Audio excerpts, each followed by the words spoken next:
lesbian romances, sex between the classes, homoerotic friendships, and even Japanese naked wrestling. All can be found in the novels of one writer, David Herbert Lawrence. And more often than not, these lewd controversies could precede the content of the real books, as the reputation of his 1928 novel, Lady Chatterley's Lover, famously did. In fact, Lawrence's sister Ada was one of the first to jump to the defence of her brother Bert, as his family and friends knew him. In an account of their childhood, she says critics have twisted tales so extreme that even intelligent people are deceived and believe that Lawrence is that mythical invention of muck-raking journalism, a sex novelist. Many have been surprised and disappointed not to find anything attributed to him by Grub Street liars. It seems that Lawrencean rage and put-downs that he was famous for do run in the family after all. Although Ada wasn't the only strong-willed woman in the Lawrence home, his mother Lydia was a force to be reckoned with, and her powerful presence had an overwhelming effect on Bert's life. Lydia Beardsall, born 1851, was the mother of 5 children, once a member of a comfortably lower middle-class family too till she met Arthur Lawrence at a party, the fun-loving, hearty man who sang in the church choir and claimed his title of best dancer in the district. To Lydia, it meant more than she had dreamed. She had yet to know Lawrence the miner in the mining country. The change was too violent. She did not recover from the first shock of realising her life would be one of ceaseless monotony among endless ugliness and dirt.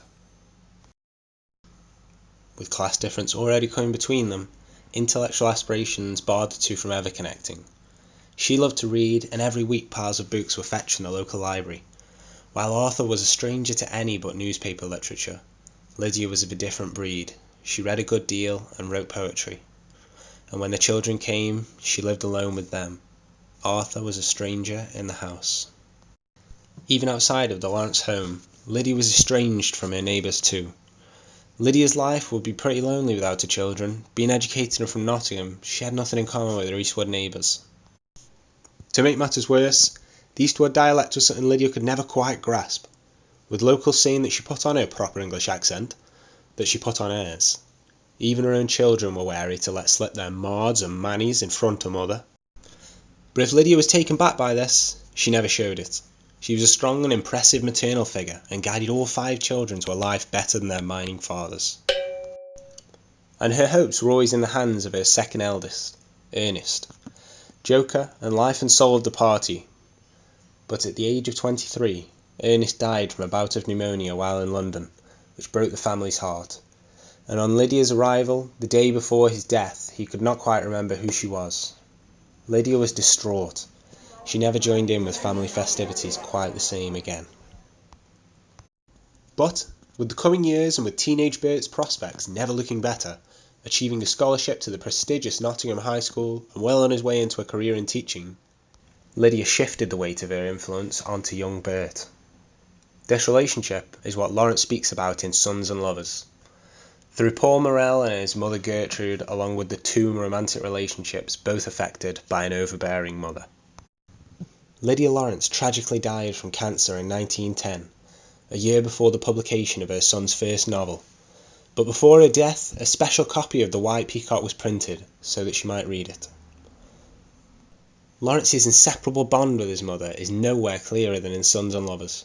Released just 1 year after her death, here are the thoughts of Paul at his mother's bedside. She would wake up. She would lift her eyelids. She was with him still. He bent and kissed her passionately, but there was coldness against his mouth. He bit his lip with horror. Looking at her, he felt he could never, never let her go. Then he crouched on the floor, whispering to her, "Mother, mother." And we can see that he never really did let her go. His mother Lydia features in countless stories, and the hard and gruelling work ethic that she put in as the head of the household was something he never forgot either. And even after all the turbulence and drama of the Lawrence parents, Arthur, like his son, never forgot about Lydia. When asked why he never remarried, he simply said, "I've had one good woman, the finest in the world, and I don't want another."